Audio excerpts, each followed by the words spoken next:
Eu acredito na democracia, senhor presidente, e acredito no direito das pessoas falarem o que elas pensam, assim como acredito que todos o seu direito de defesa. Eu gosto muito de uma frase que me remete bem a 6 meses de mandato, que muitas das vezes eu não concordei com as coisas que foram feitas por essa casa, pelas aprovações, pelos discursos, pelas palavras. Mas eu acredito que tem uma frase que ilustra bem. Mesmo eu não concordando com tudo que foi feito aqui, e tudo que foi dito, eu lutarei até a morte pela liberdade que cada um dos senhores tem de dizê-las.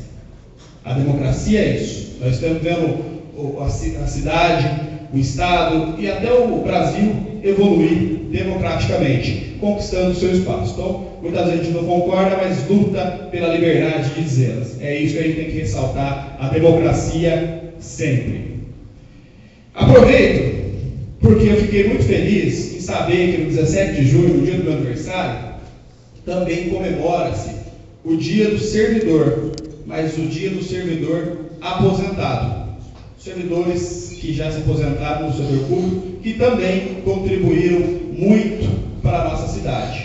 E isso foi muito feliz para mim saber dessa contribuição e dessa coincidência, porque eu que desde o começo reafirmei e afirmei que sou nada mais, nada menos do que um servidor dessa cidade. Sendo servidor, senhor presidente, eu quero fazer um pedido. Quero tomar o direito no dia do aniversário de fazer um pedido de aniversário. Um pedido em prol dos servidores.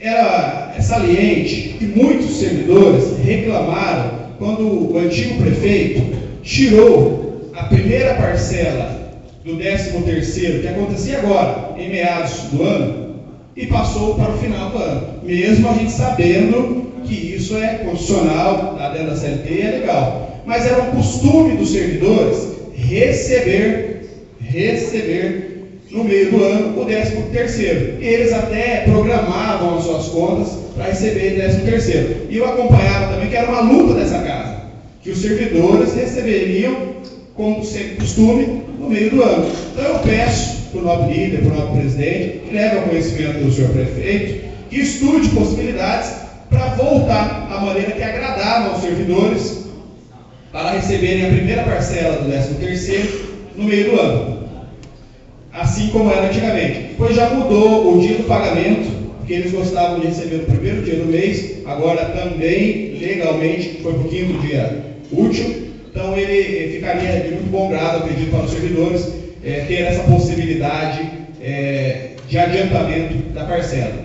Alerto também que isso não é nada típico. O Mojimirim já anunciou que vai fazer isso, que já está preparando o adiantamento do 13º. Muitas empresas o fazem. A partir de fevereiro, a legislação permite até novembro o gestor adiantar a primeira parcela do 13º. Ainda no tema servidores, eu gostaria também que o prefeito se empenhasse para rever os critérios e a forma que foi colocada aquele conjunto habitacional que era denominado para os servidores.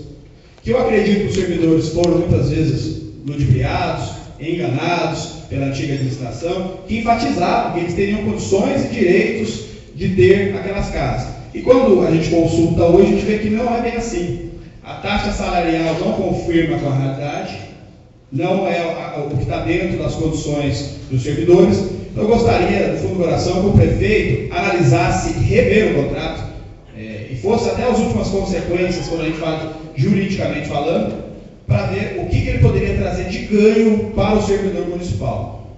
Na pesquisa que foi feita na época, cerca de 1.500 servidores ainda não tinham as suas casas. Então, era uma grande oportunidade para esses servidores começarem a ter. Então, era importante a gente pleitear isso junto ao prefeito, ele que ele reveja junto com a Caixa, junto com a tomadora lá da área, para ajudar o servidor. Aproveito também para salientar o avanço democrático de direito que o nosso país está enfrentando, até pelas mudanças que visivelmente nós vemos todo dia, especialmente pela imprensa, que não há de deixar de falar as movimentações, manifestações populares, pelo senso crítico, pelo senso de basta, chega, que a população vem se encontrando com a política. Em várias cidades do Brasil, vem colocando, externando essa reivindicação, essa insatisfação, pleiteando através da passagem de ônibus. Começou em São Paulo pela passagem de ônibus, hoje eles relatam que não é só isso, é sim o contexto, a conjuntura política como um todo. São Paulo passou para R$ 3,20 a passagem, Belo Horizonte R$ 3,05, Rio de Janeiro R$ 3,90. Todas essas cidades são imensamente maiores que Mogi Guaçu, que há algum tempo já tem a sua passagem a R$ 3. É sabido também que nesse contexto o governo federal ele deu subsídios de imposto para as empresas de transportes, no imposto PIS e no imposto COFINS, para as empresas repassarem isso para a população. E isso não está acontecendo na maioria dos casos, inclusive na nossa cidade.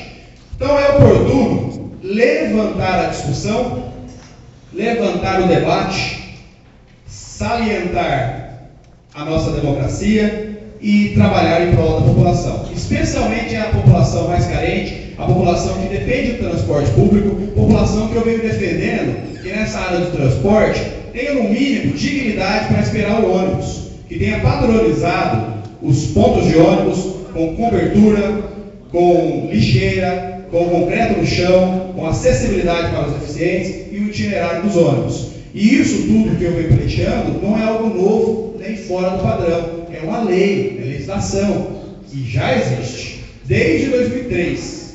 Faz 10 anos que essa lei existe e até hoje não foi cumprida. Quem tem que cumprir isso, os custos que ficam essa responsabilidade, é a concessionária, tomadora aí da concessão de Mogi Guaçu, no caso a aviação. Então, peço a ajuda dos nossos pares. Vamos pensar nessas pessoas que muitas vezes, em época de chuva, elas ficam ao tempo, ficam expostas à chuva porque o ponto de ônibus não tem cobertura. Haja vista o valor excedente que está a passagem numa cidade do tamanho de Mogi Guaçu e até pelo perímetro.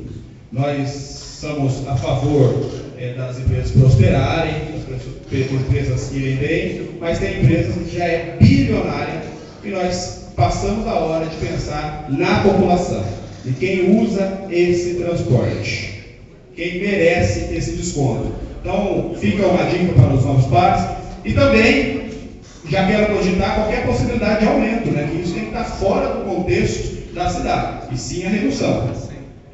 Senhor presidente, para essa noite, era tudo que eu queria dizer. Deixo uma mensagem para Vossa Excelência, que aquele que luta e foge, vive para brigar outro dia. Muito obrigado, senhor presidente. Com a palavra.